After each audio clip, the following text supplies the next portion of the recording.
या ठिकाणी दिवाळीचा सण असताना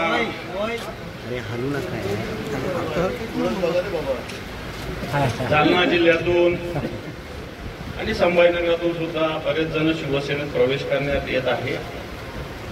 रोज शिवसेनेविषयी वेगवेगळ्या गोष्टी करत असताना या शिवसेनेत प्रवेश करणाऱ्यांची सुद्धा ऐन दिवाळीच्या सणात सुद्धा रांग लागलेली आहे। मी सगळ्यांचं सगळ्यात आधी स्वागत करतो। आज प्रवेश करत आहे श्रीयुत PN यादव साहेब, हे जालना जिल्ह्यातले आहेत। शैक्षणिक क्षेत्रात मोठं त्यांचं कार्य आहे आणि त्यांनी आज त्यांच्या सहकाऱ्यांसह शिवसेनेत प्रवेश करण्याचा निर्णय घेतलेला आहे। मी त्यांचं मनपूर्वक स्वागत करतो। यादव साहेब, त्याचप्रमाणे संभाजीनगरचे रवी तांगडे, ते राष्ट्रवादी काँग्रेस पक्षात काम करत होते, आणि सोहेल शेख हे काँग्रेसमध्ये काम करत होते, नगरसेवक आहेत। हेही आज शिवसेनेत माननीय उद्धवजी ठाकरे साहेबांच्या नेतृत्वाखाली काम करण्यासाठी प्रवेश करत आहेत। माननीय यादव साहेबांबरोबर आगाव साहेब, फक्त आगावताई, अनेक शेकडो कार्यकर्ते आज शिवसेनेत प्रवेश करते। सगळ्यात आधी मी यादव साहेबांचं शिवबंधन बांधून स्वागत करतो।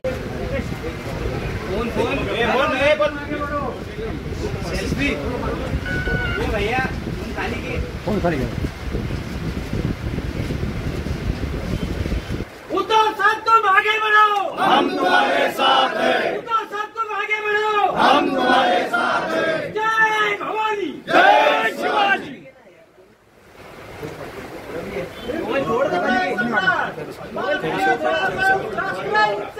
विजय असो आवाज कुणाचा, शिवसेनेचा, ताकद कुणाची, शिवसेनेची।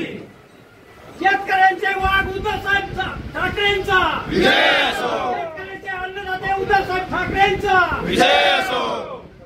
PN यादव साहब तुम आगे बढ़ो, हम तुम्हारे साथ हैं। PN यादव साहब तुम आगे बढ़ो, हम तुम्हारे साथ हैं। PN यादव साहब तुम आगे बढ़ो। हम तुम्हारे साथ हैं।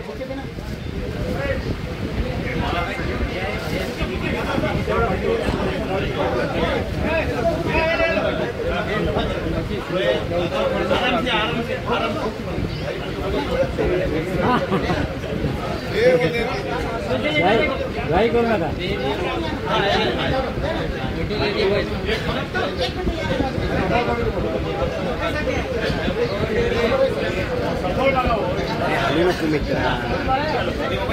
अरे लबाड महायुतीवर याचं करायचं काय? खाली मुंडं वर पाय, महायुतीवर या लबाडाचं करायचं काय? खाली मुंडं वर पाय। मोबाईल खाली घ्या।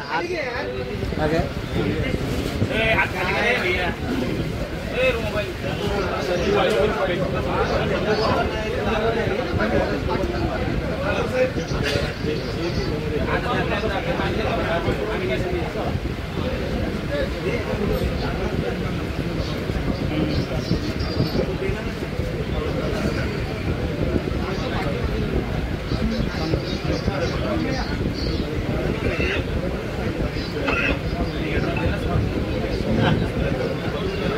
आज आपला सर्वांचा जालना जिल्ह्याच्या सर्व आपल्या सोबत आलेल्या सर्व हजारो कार्यकर्त्यांचा उद्धव साहेब यांच्या नेतृत्वाखाली आपला जाहीर प्रवेश झाला असा घोषित करतो।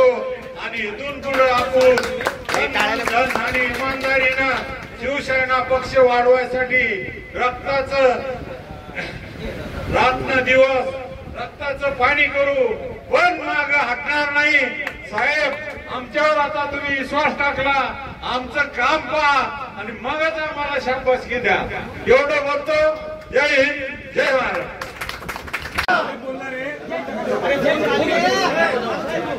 मोबाईल खाली घ्या। बोला दादा, खाली उतर। दादा खाली उतर।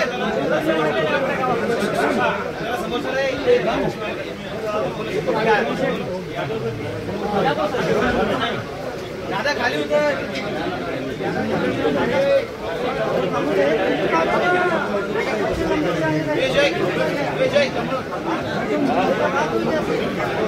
अरे दादा खाली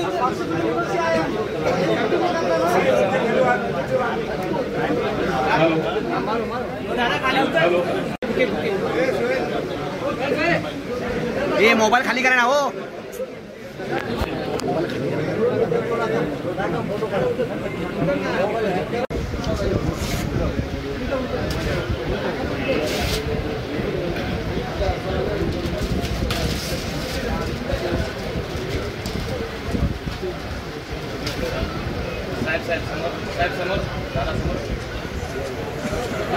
शिव वाहतूक चालक मालक सेना ही नव्यानं काम करणारी आहे. याचे सरचिटणीस सदीप देशमुख, कार्याध्यक्ष अली असगर शेख यांचे मी मनपूर्वक स्वागत करतो.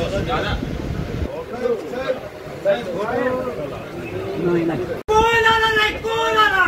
शिवसेनेचा वाघ आला. सर्वांचं शिवसेनेमध्ये मी स्वागत करतो. आज दिवाळीचा पहिला दिवस आहे. दिवाळीच्या शुभेच्छा देताना मोबाईल खाली करा. मला मराठवाड्यातला आणि महाराष्ट्रातला आपत्तीग्रस्त शेतकरी सुद्धा दिसतोय. त्या आपत्तीग्रस्त शेतकऱ्याच्या मागे इतर कोणी येऊ न येऊ, त्यांच्यासोबत राहू न राहू, पण शिवसेना ही त्यांच्यासोबत प्रत्येक पावलावरती त्यांना न्याय मिळवून देण्यासाठी सोबत असल्याशिवाय राहणार नाही हा शब्द मी यापूर्वी सुद्धा दिलेला आहे. मोबाईल मी गेल्या 8 दिवसापूर्वी येऊन गेलो, त्याच्याही आधी आलो होतो आणि तिथून निघताना मी मराठवाड्यातल्या शेतकऱ्याला शब्द दिलेला आहे की जोपर्यंत कर्जमुक्ती होत नाही तोपर्यंत या सरकारला आपण काही सोडायचं. आणि तुम्हाला कल्पना आहे, तुमच्या सगळ्यांच्या ताकदीनं तुम्ही सरकारला सांगितलं होतं, कारण सरकारची अशी फसवाफसवी सुरू आहे. ठरवून गेलेल्या जमिनीला 3-3.5 लाख रुपये पर हेक्टर त्यांनी जाहीर जरूर केले. मी म्हटलं होतं की तुम्ही 3-3.5 लाख पाहिजे दिवाळीनंतर द्या, पण पहिले त्यातले 1 लाख हा दिवाळीपूर्वी माझ्या शेतकऱ्याच्या खात्यामध्ये टाका. त्याच्यानंतर कर्जाचं पुनर्गठन नाही, कर्ज पूर्ण माफ करा ही आपली मागणी. आता कालच मी एका वृत्तपत्रात पाहिलं, आता एकेकाच्या पॅकेजच्या चिंतड्या उडायला लागलेल्या आहेत. 3-3.5 लाखापैकी जवळपास किती जर काही इकली म्हणतात तर एकूण काही पैसे हातामध्ये येत आहेत. मोबाईल खाली करे मित्रा. नुकसान भरपाई नाही तर मोलमजुरी. असं आहे त्याच्यासाठी आज शेतकरी हवालदिल आहे. मी मुंबईत असलो तरी सातत्याने माझा अंबादास आहे, खैरे साहेब आहेत, मोहनदादा आहे, या सगळ्यांचा संपर्क सुरू असतो. काय काय चाललंय, किती पॅकेज आलं. मी जरी दिवाळीनंतर येणार असलो तरी अंबादास, विनोद तुम्ही पण आहात, खैरे साहेब आहेत, राजू तुम्ही आहात, एक काम करायचं आणि त्याच्यात मला तुमची मदत पाहिजे. तुम्ही आता म्हणालात ना दादा की आपलं काम बघा, मला एक काम नक्की तुमच्याकडनं करून पाहिजे की तालुका पातळीवरती आपली पद्धत पाहिजे. आणि जे पॅकेज सरकारने जाहीर केले आपल्याला सर्कलप्रमाणे त्या शेतकऱ्यांना ते मिळालं की नाही हे पाहिलं पाहिजे. आणि ते मिळवून देण्याचं काम हे आपल्या शिवसैनिकांनी करायचं. जमेल जमेल ना? नाहीतर नुसत्या घोषणा देऊनचा उपयोग नाही. आता मला म्हणजे कळेच ना काय या दादाने घोषणा दिली. शेतकऱ्याचा अंदाज कमी नाही, शेतकरी अंदाज. पण मी शेतकऱ्याचा सोबती नक्की आहे आणि त्या सोबतीला आणि त्या विश्वासाला मी कधी त्यांना जाऊ देणार नाही. तुमचं आज खरे तुम्ही सगळेजण आलात, तुमचं सगळ्यांचं स्वागत. आणि मराठवाडा असो, महाराष्ट्र असो, या सरकारचा अनुभव सगळ्यांनी घेतलेला आहे. या सरकारला तर घालवायचं आहेच, पण आतापासून संकटात सापडलेल्या शेतकऱ्याला या संकटातून बाहेर काढण्यासाठी सगळेजण मैदानात उतरूया. पुन्हा एकदा सगळ्यांचं स्वागत करतो. धन्यवाद.